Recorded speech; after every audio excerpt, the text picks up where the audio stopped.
Hello friends, welcome to CS centre. कैसे हैं आप लोग? और गुड मॉर्निंग टू एवरीवन। हम यहाँ पे डिस्कस करने जा रहे हैं हिंदू में कौन कौन से मेजर आर्टिकल हैं। हम उसको इन डेप्थ में कब डिस्कस करेंगे उसको लेकर के यहाँ पे जो ये डिस्कशन हम 5 से 10 मिनट का करते हैं, इसमें हम वो डिस्कशन करते हैं, वो जो है कि बातें करते हैं जो हमारे एग्जाम्स के पॉइंट ऑफ व्यू से आर्टिकल में पूछे जाएंगे। उसको उसको हेडलाइन को हाईलाइट करते चले जाते हैं, right.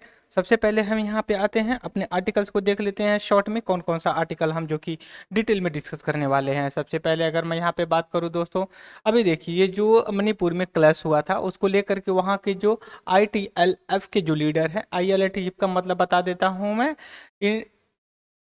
Indigenous tribal leader of forum एक है, और इसके बारे में हम डिस्कस करेंगे, ठीक है। लेकिन यहाँ पे जो अमित शाह से जो मिलने के लिए इन लोगों की मीटिंग है, फिर इसके बाद जो दूसरा आर्टिकल है हमारा यहाँ पे, प्राइम मिनिस्टर ऑफ इंडिया ने अमृत भारत स्टेशन को स्टार्ट करने के लिए कम से कम 5 जो कि रिवैम्प करने के लिए इन्होंने फंड से जो कि रिलीज किया है। इसके बाद अगर मैं तीसरा आर्टिकल की बात करूँ तो अभी आपको पता है कि ज्ञानवापी जो वाराणसी में एक मॉस्क है उसको इंस्पेक्शन के लिए या फिर उसकी मतलब परीक्षण के लिए जो कि आर्कियोलॉजिकल सर्वे ऑफ इंडिया ने विजिट किया था, लेकिन वहाँ के जो इमाम लोग थे उनका बाइकआउट किया। बाइकआउट के बावजूद भी वहाँ पे सर्वे चालू रहा। फिर इसके बाद अगर आप दिल्ली में हैं तो इस समय डेंगू का कहर काफ़ी जो है कि अपने चरम पे चल रहा है, ठीक है। इसके बाद हम नेक्स्ट अपने आर्टिकल पे चलते हैं, क्या है इंपॉर्टेंट हमारे लिए। अभी देखिए एक लीडर है, उन्होंने कहा कि कर्नाटका से कोई बात करने का कोई स्कोप नहीं है। कावेरी डिस्प्यूट वाटर को लेकर के हमने प्रीवियस क्लास में भी डिस्कस किया था, कावेरी वाटर डिस्प्यूट को लेकर के क्या है और उसकी ट्रिब्यूटरी कहाँ है और सोर्स ऑफ द ओरिजिन कहाँ है, जो कि हमने कहा था कि वेस्टर्न घाट पे पड़ता है। तो अब दूसरी बात यह है, तेलंगाना गवर्नमेंट ने अभी पे कमीशन को इस्टेब्लिश किया है, तो हम जानने की कोशिश करेंगे कि पे कमीशन क्या होता है, कैसे होता है। जैसे कहते हैं ना, 7th पे कमीशन का रिकमेंडेशन है, उसको इम्प्लीमेंट कर रही है, तो तेलंगाना गवर्नमेंट ने किया है। यहाँ पे अगर क्वेश्चन पूछा जाएगा तो इसमें पूछा यह जाएगा कि कौन सा भी स्टेट है पे कमीशन जो है कि अभी इस्टेब्लिश किया है, कौन से स्टेट के द्वारा। फिर इसके बाद नेक्स्ट पे चलेंगे, गवर्नर ने अप्रूवल दे दिया, जो कि तेलंगाना का जो गवर्नर है उसने जो कि अप्रूवल या TSRTS बिल को।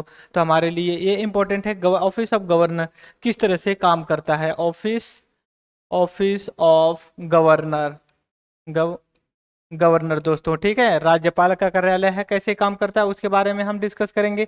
यहाँ पे 3 आर्टिकल है, काफ़ी इंपॉर्टेंट है, बट हमारा एग्जाम का जो ओपिनियन या पॉइंट ऑफ व्यू उतना क्लियर नहीं करेगा। लेकिन अगर आप इंटरव्यू या फिर अगर अवेयर रहना चाहते हैं तो number 1 article, number 2 article, number 3 article जो दिया हुआ है मणिपुर से लेकर के न्यू मेवात और राहुल गांधी के डिस्क्वालिफिकेशन को लेकर के हमने कई बार डिस्कस भी किया है, राहुल गांधी की लेकर के।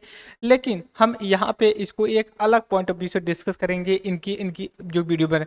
लेकिन जो यहाँ पे ये इन्फ्लेशन टॉप बोर्ड को लेकर के है, इन्फ्लेशन इंडिया की इकोनॉमिक डेवलपमेंट या फिर ग्रोथ को लेकर के, और इंडिया की इन्फ्लेशन या महंगाई महंगाई को लेकर के। क्यों? क्योंकि इस समय आप देख रहे होंगे सारे फूड्स जो जो भी चीज़ें हैं उनकी महंगाई बढ़ रही है।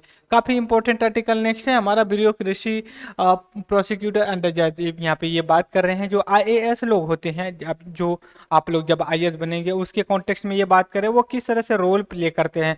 बहुत ही बड़ा इनका रोल प्ले किया जाता है। इसके बाद हम नेक्स्ट आर्टिकल पे चलते हैं। यहाँ पे जो टेक्स्ट एंड कॉन्टेक्स्ट के लेकर के है, शुगर प्रोडक्शन को लेकर के हमने पहले भी डिस्कस किया था। कुछ एक्सपर्ट शुगर केन के प्रोडक्शन को लेकर के बात किया था कि वो प्रोडक्शन कम होगा, तो गवर्नमेंट ऑफ इंडिया ने उसका क्रिटिसिज्म किया। लेकिन अभी रिपोर्ट यहाँ पे आ रही है कि जो शुगर का ज़्यादा उत्पादन हो गया है तो उसके लिए क्या चैलेंजेस आ सकते हैं, क्राइसिस आ सकती है। हमारा ये एग्रीकल्चर का टॉपिक दोस्तों कवर करेगा जो GS पेपर 3 का आता है। फिर उसके बाद देखिए साइंस एंड टेक्नोलॉजी के सेक्टर में हम इसको डिस्कस करेंगे, why did Meta block the Canada access to news. अभी जो मेटा है आप सभी को जानते हैं कि फेसबुक का वर्जन जो पेरेंट्स कंपनी है उसका जो कि मेटा जो कि नाम कर दिया गया, उसने अभी कनाडा में न्यूज को जो कि बैन कर दिया कि आप एक्सेस नहीं कर सकते। तो हम इसके बारे में डिस्कस करेंगे किस तरह से ये रोल प्ले करते हैं न्यूज रिपोर्टिंग में। फिर इसके बाद हम नेक्स्ट आर्टिकल पे चलते हैं, low earth orbit is a bad news, ठीक है। हम इसको बात करेंगे क्या है most startling, why the news sovereign of low earth orbit के बारे में। हम इसमें low earth orbit, high earth orbit वगैरह सारी चीज़ें ऑर्बिट के बारे में डिस्कस करेंगे, कौन सा ऑर्बिट होता है, कितने ऑर्बिट्स होते हैं। इसके बाद नेक्स्ट आर्टिकल पे यहाँ पे चलते हैं, G20 का जो मीटिंग हो रही है दोस्तों, उसमें क्लाइमेट चेंज पे जो अपना एक कंसेंसस बनाया, सभी विश्व के सभी देशों को एक साथ एक मुकाम पे लाने के लिए जो बात की जा रही है, वहाँ पे अभी चैलेंजेस हो सकता है बहुत से। तो हम इसको डिस्कस करेंगे, क्या चैलेंजेस हो सकती हैं, क्या नहीं हो सकती है। फिर इसके बाद प्रेसिडेंट ने अमील किया भारतीय patriot in the Raj Bhavan, Tamil Nadu rename the दरबार हाल को किया। फिर उसके बाद FATF financial action task force है, ये जो कि अब टेरर फंडिंग जैसी चीज़ों को लेकर के रेगुलेट करता है या ब्लैक इकोनॉमी को लेकर के रेगुलेट करता है। तो जो ये नॉन प्रॉफिट NPO होते हैं, नॉन प्रॉफिट ऑर्गेनाइजेशन जो होते हैं, उसको लेकर के अपना सेफ गार्ड की बात की है। तो हम इसके बारे में डिस्कस करेंगे। FATF क्या होता है, editor guide the right the council of the bill, ये इंपॉर्टेंट नहीं है हमारे लिए। इसके बाद नेक्स्ट आर्टिकल पे चलते हैं। देखिए यहाँ पे फूड इन्फ्लेशन, फूड प्राइस और फ्रॉम द इन्फ्लेशन से कैसे रिलेटेड है, इसको हम डिस्कस करेंगे। फिर इसके बाद नेक्स्ट आर्टिकल पे चलते हैं। एक रिपोर्ट के अनुसार geological survey of India publish किया है कि 5% जो बर्ड्स हैं इंडिया में वो इंडेमिक है या फिर इंडिया के लोकल ही हैं। इसके बाद हम चलते हैं मोनेस्ट्री, ये तो इम्पोर्टेंट नहीं है। यहाँ पे ये पिक्चर अगर आप देखेंगे, मैं इसको जूम कर रहा हूँ दोस्तों, मैं आपको जरूर जो है कि क्या बोलते हैं अपने पोस्ट पे जरूर डालूंगा ये पिक्चर जो वो पिक्चर है जो चंद्रयान हमारा छोड़ा गया था उसको लेकर के है। यहाँ पे देख सकते हैं किस तरह से इमेजेस बनी हुई हैं यहाँ पे, ठीक है। वहाँ पे अब पहुँचने वाला है और धीरे धीरे जो कि इमेजेस या पिक्चर्स या फिर वहाँ के सर्वे को लेकर के अपना आने वाले हैं सारी चीज़ें। फिर इसके बाद हम नेक्स्ट अपने आर्टिकल पे चलेंगे जो इंपॉर्टेंट है, हमारे एग्जाम्स के पॉइंट ऑफ व्यू से इंपॉर्टेंट है, ठीक है। एक सेकेंड, ओके, ठीक है। हमारा हेडलाइन हाईलाइट में इतना ही था, आगे हम डेप्थ में डिस्कस करेंगे दोस्तों।